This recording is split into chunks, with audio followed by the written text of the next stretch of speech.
Hola, hoy Retrologando vamos a hablar de una novela de un autor que ya hemos tratado aquí en algún vídeo, en uno concretamente. En este caso es su segunda novela, estamos viendo las novelas en orden inverso al cronológico, pero bueno, es un autor que me parece interesante, me parece que es original, voluntaria e intencionadamente original, y que aunque esta novela en particular no sea perfecta, tiene aportes de interés. Me refiero de Stuart Turton, El diablo y el mar oscuro.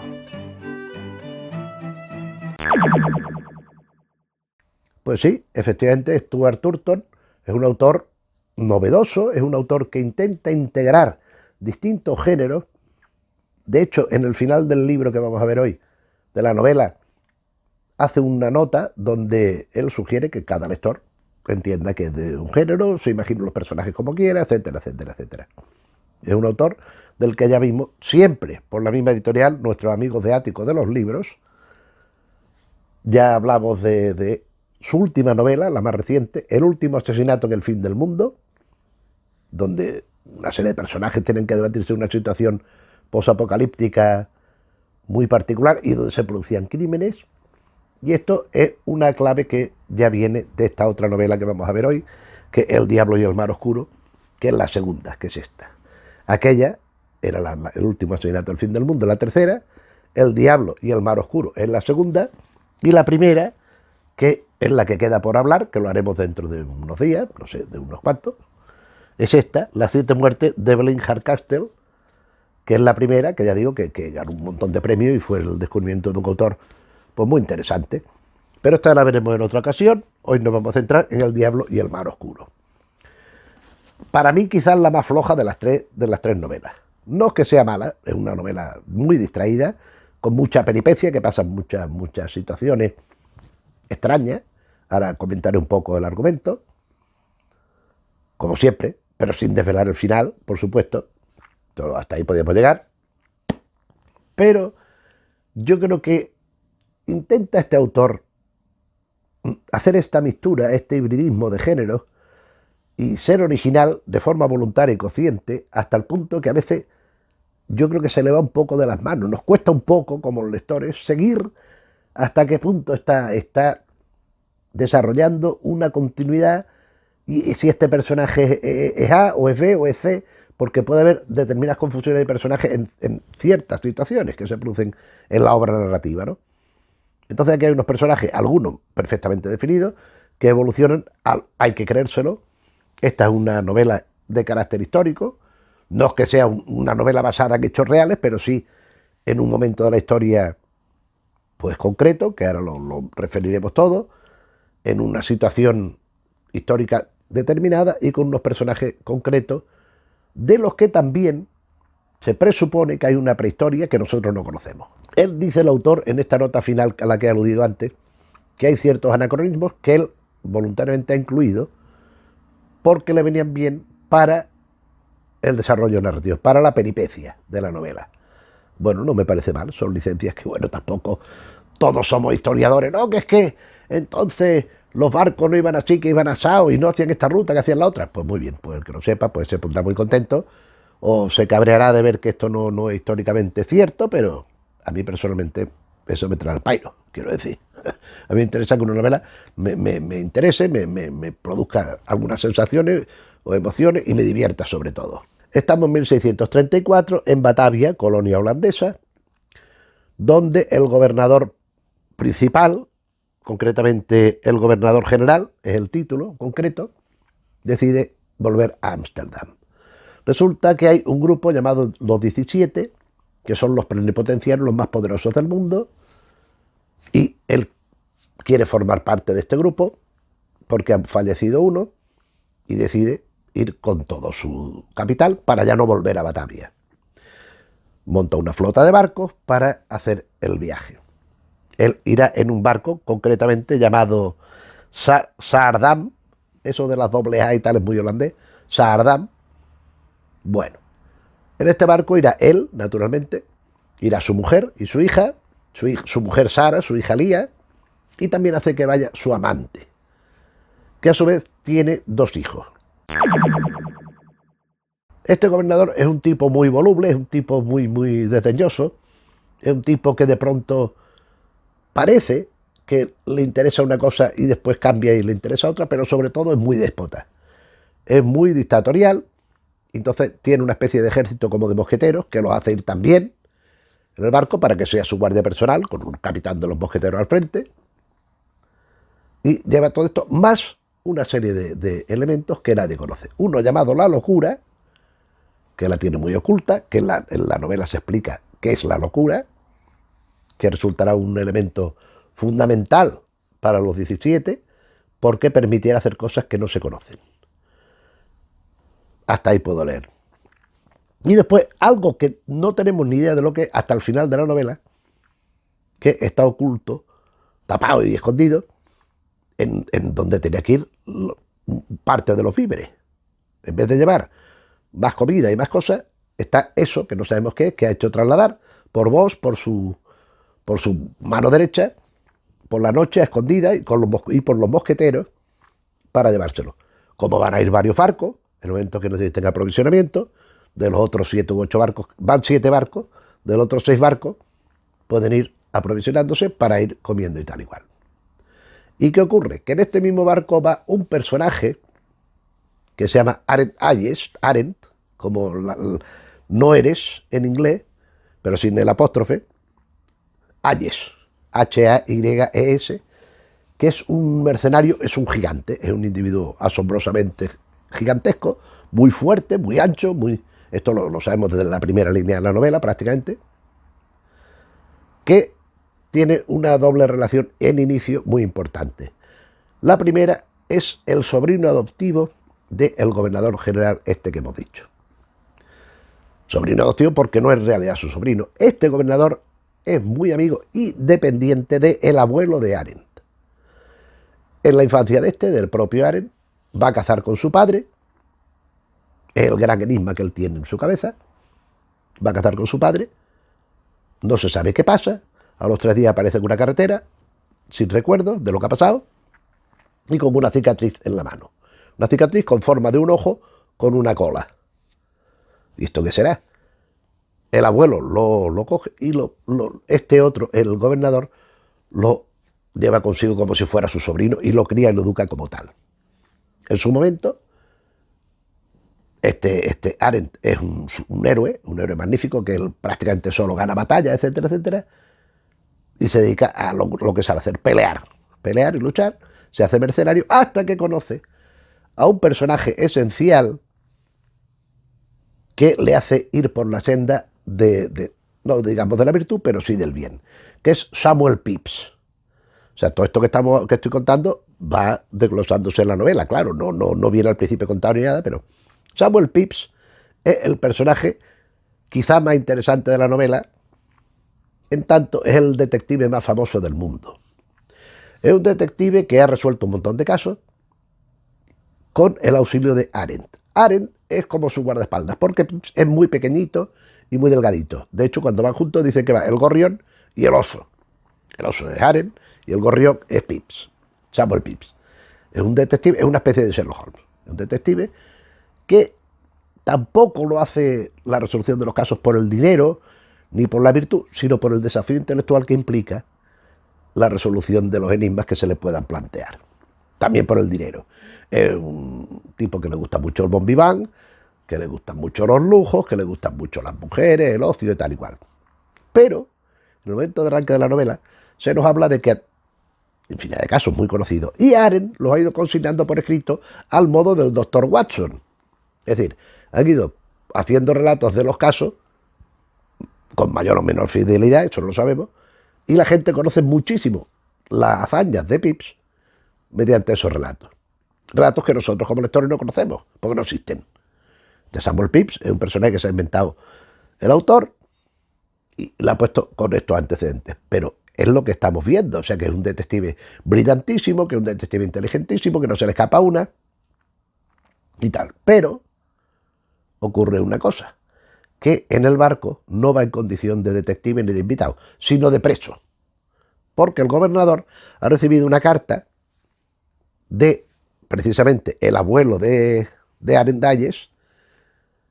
diciéndole que Pips es un traidor, que lo detenga, que lo encadene y lo lleve a Ámsterdam, porque lo van a juzgar y lo van a condenar y lo van a ejecutar por traición. Pero esto cómo puede ser. Arendt, por supuesto, se opone todo el tiempo, pero así va. Entonces lo ponen allí, todos van, el gobernador, la mujer, la amante, el otro. Hay otra señora noble, una vizcondesa, creo que allí también en otro camarote que no sale de allí, que está siempre recluida. Y todos con sus camarotes lujosísimos y tal. Después están los soldados, que tienen pues, una parte del barco, y los marinos, que tienen otra. Después está la bodega, donde van las cosas, las especias que están trasladando, porque también están llevando cargamento de especias, que entonces era un bien de lujo, era una cosa pues que valía muchísimo dinero. Y después al final están ya donde no hay nadie, donde no quiere nadie nada, y allí donde está la celda donde van a meter a Samuel Pepys. Muy pequeñita, que además entra agua.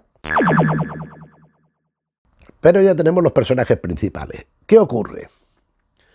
Bueno, hay también el capitán del barco que es un hombre siempre muy arreglado, muy maqueado, con ropas muy caras.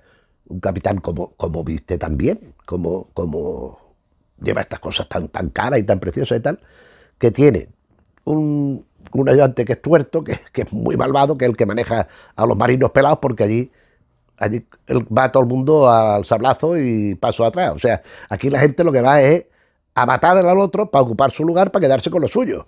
Hay los que son aliados, que llevan, por ejemplo, no sé cómo decirlo, no es un tótem, como un talismán partido en dos, y cada uno lleva una mitad. Eso quiere decirse que si uno de los dos fallece, el otro se quedará con la paga, con los tesoros, con tal, y tendrá que atender a la familia del muerto. O sea, como si se hermanaran, merced al talismán ese, ¿no? Que parten en dos y cada uno lleva una parte. Bien, muy bien. Pero son gente muy desalmada, gente que no tiene ninguna norma moral. Claro, tantos meses, tantas semanas de navegación, con tormentas, con tal, con precariedad de poderse mover, de comer, tal, bebiendo mucho, pues van más disparatados. ¿Y qué ocurre? ¿Cuándo va a salir el barco? Y ya voy dando saltos para un poco comprender lo que es la premisa, que es lo que se supone que tengo que explicar aquí, claro. ¿Cuándo va a partir el barco? Está allí todavía cosa amontonada en el puerto y tal y cual. En un montón de cajas que hay ahí de madera y tal, aparece un leproso cojo. Y amenaza a la tripulación, al barco, a toda la expedición, diciendo que el diablo Tom, o Tom el diablo, ha maldito esa expedición. Concretamente el Sardam, el barco, todos van a tener una vida terrible y una navegación espantosa, una travesía llena de horrores, que se van a producir 3 milagros, que nos dice, del diablo. En ese momento, ¡buah!, sale ardiendo, allí encima de las cajas aquellas, y se muere. Una vez muerto, se descubre, punto 1, que era cojo. ¿Cómo podía haber subido hasta ahí un cojo? Solo. Porque a una persona que no coja ya le hubiera costado trabajo trepar hasta allí, un cojo menos. Pero es que sobre todo, ¿cómo ha podido estar diciendo ese discurso cuando hace tiempo que le han cortado la lengua? No en el momento de la muerte, sino anteriormente ya le habían cortado la lengua. ¿Cómo puede hacer ese discurso? El leproso, porque es un leproso, tiene lepra, está moribundo del fuego. Sara, la mujer del gobernador, se apiada de él, va con su hija ya a consolarlo. Alguien que mande, por favor. Y va Arendt. Y Arendt con la espada le da el finiquito al leproso para que ya dejara de sufrir. A partir de este momento, entre Arendt y Sara se establece una relación que en principio no pasa de miradita y de deseo, pero después, pues quizá vaya más allá, porque ella, para su marido, es poco menos que un trasto. Nada más que quiere maltratarla, ofenderla, molestarla, y cuando le interesa a él, las obligaciones maritales que las cumpla en la cama. Tampoco una cosa del otro jueves, pero bueno, porque para eso tiene también a su amante, que también va en el mismo barco con sus hijos. Pero después está Lía, que Lía es una niña, 8 años, hija del gobernador y de Sara, que es extremadamente inteligente. No solamente inteligente, sino que además es eficaz. Ella inventa cosas, no vamos a decir qué, porque tampoco quiero hacer spoiler, pero es tan inteligente, tan lista, que la ocultan. No vayan a pensar que es bruja.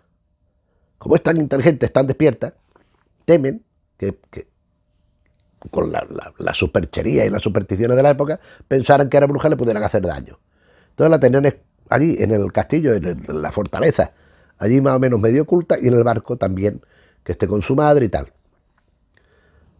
Con toda esta historia, la expedición, los 7 barcos, salen del puerto, empiezan a navegar, y efectivamente empiezan a suceder extraños prodigios.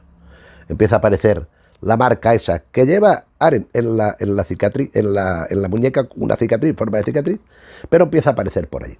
Y es lo que se asocia al diablo Tom este. Cuando despliega las velas, en la vela aparece dibujado el ojo con la cola, con ceniza.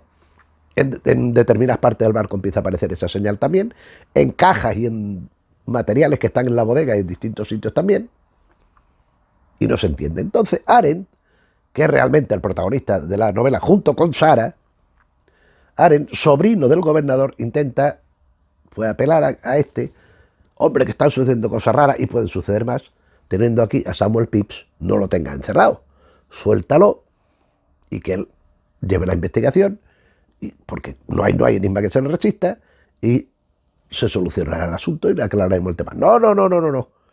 Yo tengo un problema muy grande con él, yo confiaba mucho en él y no puede ser, tiene que ir preso. Sabe Aren que va preso, que lo van a juzgar y lo van a condenar y lo van a ejecutar, pero no sabe por qué. De hecho, nada más que lo sabe el gobernador, de los que van en el barco. Aren se hace amigo del capitán de los mosqueteros, amigo provisional, podríamos decir, circunstancial, van intercambiando opiniones, pero sobre todo su relación con Sara. ¿Cómo van? Porque esta Sara era de pasta flora, la hermana, la madre Teresa de Calcuta se quedaba mamando al lado de esta, ¿no? Porque esta, que están heridos, ella lleva entre sus muchos baules y cosas, lleva pociones para curar, tiene nociones de curar, de sanar. Cada vez que hay un herido, un leproso, allá que se va a ayudarle y no le duele en prenda. Incluso, como el marido, no, allí se disfraza como si fuera una campesina, porque en el barco no solo iban esta gente, iban más pasajeros de a pie, mujeres, niños, hombres, ancianos, lo que fuera. Entonces ella se disfraza y se pone allí para ayudar a los heridos y tal. En definitiva, van sucediéndose cosas. Los 7 barcos, de pronto aparece un octavo que aparece en vez de las luces que llevan los barcos son blancas o amarillentas, y aparece con una luz roja. Cada que se intentan acercar, desaparece. Pero si este barco no puede ser, y el barco parece que influye en lo que ocurre en el propio Sardam. Y van produciéndose, pues hechos catastróficos respecto a los animales, porque también en la bodega llevan una serie de animales pues, para aprovisionarse. Llevan gallinas, llevan cerdos, llevan tal. Con estos animales pasan unas cosas, en determinadas habitaciones pasan otras, y en un momento determinado, Sara está en su camarote, va a buscar a la niña tal, que la han cambiado de camarote, por cierto, porque en ese camarote tiene que estar la noble, esa, la vizcondesa, que está encerrada en el suyo, que no sale para nada, pero la han cambiado. Con la mujer, con Sara, lo han intercambiado, entonces ella va a su camarote, y en el ojo de buey ve al leproso aquel que quedó muerto en el puerto. Ve al leproso, el leproso la ve y se quita. Pero ¿cómo puede ser? Como si fuera andando por la parte de fuera del barco, por la parte externa. Lo ve por el ojo de buey, se ven, y el tío huye, y lo buscan por todo el barco, y donde están los ropajes, y no lo encuentran. Después aparecerán como escondites, como departamentos en la bodega, en 1000 sitios, escondrijos, que ocultan riqueza, ocultan elementos robados, incluso provisionalmente y con carácter puntual, algún cadáver. Porque también hay otros 2 personajes que aparecen, que van en el barco. Hombre, porque tampoco quiero contar, pero son importantes. Es una tal Isabel que va con un predicador, Sanders. Sanders fue compañero del tal Peters, que Peters fue el marido de la amante, vamos a ver, la amante del gobernador, tuvo un primer marido que no ni fu ni fa, y conoció a este Peters. Se enamoraron, Y fueron muy felices y tuvieron 2 hijos, hasta que lo mataron. Pero este Peter era el mentor de Sanders, que es este predicador que no tiene nada, que ha tenido que mendigar a sus feligreses como un santón, es un tipo que hace como un sacerdote. Ya tiene que mendigar para poderse pagar el pasaje de él y de Isabel, que es la que va con él. Que es una que es la que aprende, la que está aprendiendo con él y que pues la acólita de él, ¿no? Y este hombre decide enfrentarse con ese diablo.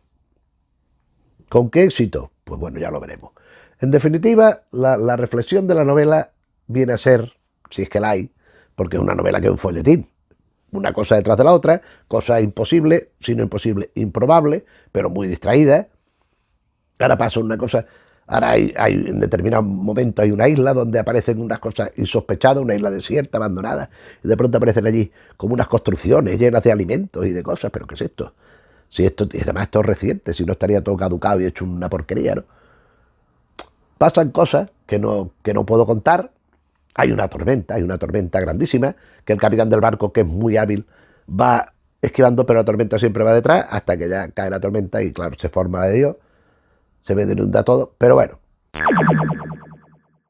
¿A dónde quiero llegar? A que este diablo, el viejo Tom, que en determinado momento va, digamos, abordando sin que se le vea a todos los miembros de la tripulación, a los marineros, a los soldados, a los que van viajando, a las mujeres estas que hemos dicho y tal, ¿qué es lo que más desea? Yo te ofreceré, o sea, es un diablo que tienta. Entonces, la idea de la novela, creo yo, el diablo real existe, es un ente que existe y que hace ver como que no existe, que eso es sabido, ¿no? La mejor alma del diablo, ¿cuál es? Hacer como que no existe. ¿Para qué? Para que todos los incautos caigan en sus redes. Muy bien. Pero el diablo existe como entidad, o el diablo no es más que una metáfora, podemos decir, de la maldad colectiva. Es decir, cuando yo me encuentro en una situación de poder sobre otro, yo puedo ser pues normal, puedo ser magnánimo paternalista, puedo ser un déspota terrible, un tirano. ¿Qué opción elijo?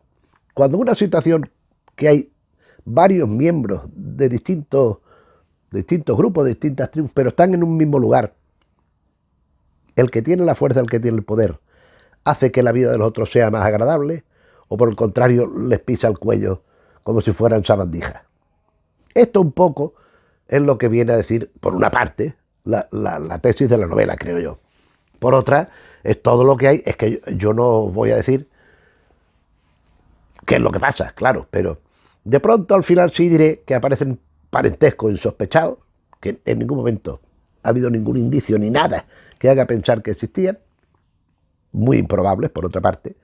El final a mí me parece un poco inverosímil. Entiendo la intención, pero después, ya digo, o sea, es una cosa que, bueno, un poco traída por los pelos, pero bueno. También hay, porque todo se descubre, Arendt, en cierta medida en colaboración con Pips, pero como está allí, que cada vez está más enfermo y más demacrado porque está allí metido en el sitio aquel, va averiguando con Sara. Hay asesinatos, hay muertes de otra especie, de otro tipo, hay naufragios, en fin, la flota se disgrega y al final, en una isla se descubre todo. ¿Qué era, o por cómo actúa, o por qué lo hace así el diablo Tom, y qué se esconde detrás de todo esto? Que está también aquellos cazadores de fantasmas que dijimos al principio, el Peter y tal, para revelarse todo y decidir prolongar cierto elemento que puede beneficiar al género humano, podríamos decir. Esa es la conclusión de esta novela, pero eso sí, haciéndose manga y capirotes de los preceptos éticos y de cualquier consideración al respecto del daño que se ha hecho, ¿no? Pero bueno, pero con todo y con eso, es una novela muy, muy graciosa, muy divertida, que se pasa uno bien leyéndola. Ya digo, hay que entender las situaciones. Hay cosas que no por esperadas, porque se esperan, no pocas, pero tú dices, aquí va a haber una pelea tal y cual. Más pronto que tarde, la pelea ocurrirá. y ya digo, no por esperada, deja de afectar menos, de funcionar peor. Funciona muy bien. Entonces, ya digo, es una cosa que se va cada vez volviendo más compleja, cada vez más laberíntica, para resultar este final, este desenlace, que ya digo que, bueno, pues es el que el autor ha querido, pues no, ¿quién soy yo para cuestionarlo, no? Pero bueno, en fin. Y esto es lo que ya lo dejo aquí, esto es lo que hemos venido a hablar hoy, El diablo y el mar oscuro, que es una novela al que le guste la aventura, la ficción esta que pasa, pam, pam, pam, pam, cosas, pues, va a flipar en colores con esta novela, porque le gustará mucho, sobre todo si no es riguroso con el final, con la probabilidad y la verosimilitud del final. Pero en fin, ya digo que a mí es una novela que me parece que es una tentativa muy interesante de este autor, que ya conocemos, como digo, El último asesinato del fin del mundo, y pronto veremos Las 7 muertes de Evelyn Castle. Y nada, pues esto es lo que hemos venido a hablar hoy, ni más ni menos. Si ya conoce la novela, pues bueno, ya sabes los enigmas que me he callado y todas estas cosas. No he hecho spoiler, aunque se pueda pensar, no he dicho, o sea, si un iceberg asoma un 10%, yo he asomado el 10% de la puntita del iceberg. Hay mucha tela aquí escondida y mucha ocultación, ¿no? Pero si ya la has leído, ya lo sabes, y si no, puedes recomendarte, cómo no, que leas esta novela, que además son 500 páginas, pero se lee con fluidez. Y bueno, pues en cuanto al vídeo en sí, pues si te ha parecido bien, te agradeceremos que le dejes al me gusta. Si te interesan los temas que tocamos en el canal, que te suscribas, que sabéis que esto para la gente de YouTube y todo esto, pues no es muy importante. Y nada más, nos vemos en otro vídeo. Gracias por la atención y por la compañía. Hasta otra.